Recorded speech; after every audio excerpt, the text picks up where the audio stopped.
Mr. Governor, thank you for the work that you and the First Lady have done to advocate for mental health services in our state. It's my pleasure to welcome you to the stage.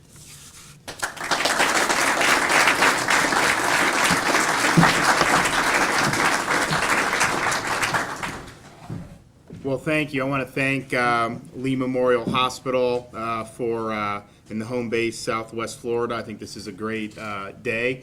I want to thank all our veterans out there. Anyone that's worn the cloth of our country. You don't know where they're going to send you. You don't know what you're going to be asked to do, but you're basically turning yourself over to the nation's interest. And I know we have people here who've been sent far and wide.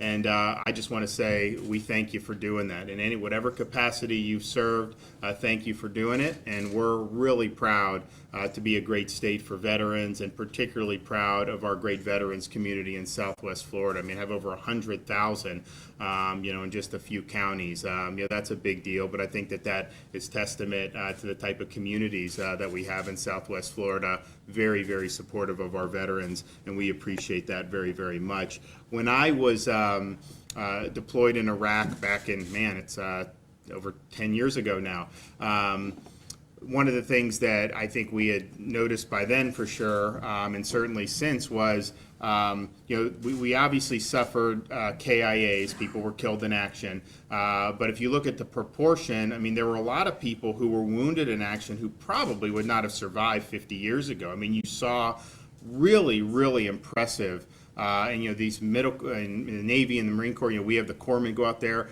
these physicians, I mean, like the technology had gotten better, and so you had a number of people who had serious wounds, physical wounds, but were able to survive. And I think that what you saw after that was a lot of attention to really helping people who suffered those wounds get back and to live meaningful lives, and we've seen it all throughout Florida. I remember when I was in Congress, there was a whole community that was created around a cul-de-sac where you had specially designed homes for veterans that were seriously wounded, lost their legs, lost an arm, and it was designed so that they were able to live a good life. And I think that is something that's very, very important, and I think that we've come a long way with that, and that's good. But I think it was also clear around that time that we were not doing as good a job dealing with the invisible wounds of war. We understood if someone had a limb amputated or had other physical problems, that we would do what we can and really harness innovation and technology to help them. But I don't know that we really had a great handle on this going into the post 9/11 era.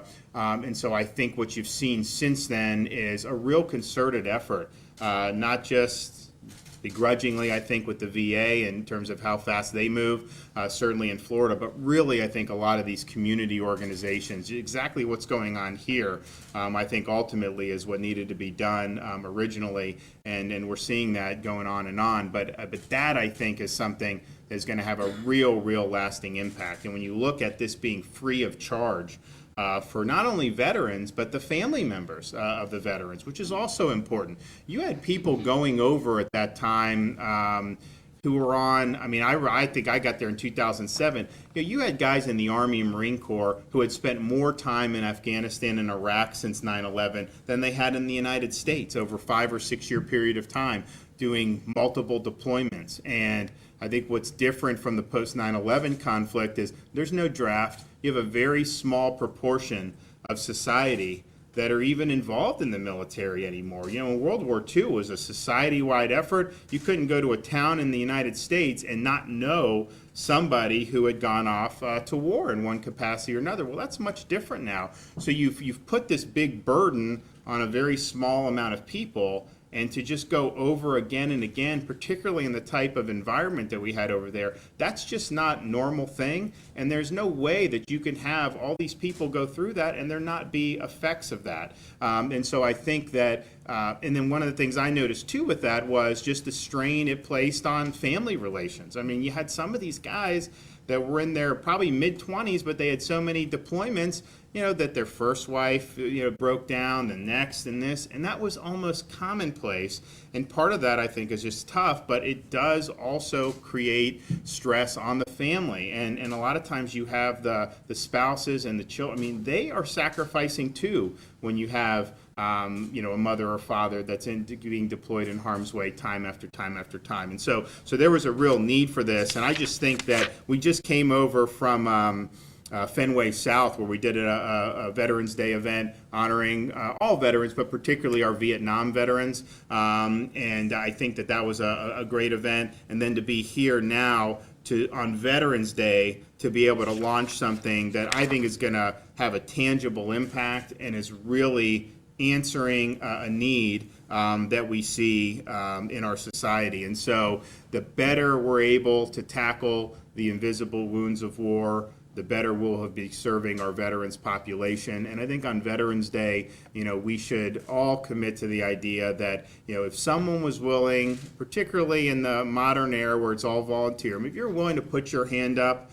and serve and write a check to the country for an amount effectively up to and including your life, because you don't know what's going to happen. You don't know where they're going to send you. If you're willing to do that and make that decision on our behalf, then we need to stand up and make sure that we're offering services on your behalf, particularly these ones like these invisible wounds of war, which are a little bit more difficult to see, which are a little bit more difficult sometimes to understand, but are nevertheless very, very real and have a tremendous impact on people's lives. And so if we can deal with this, we can offer the veterans the assistance that we need, we're going to be changing a lot of lives for the better.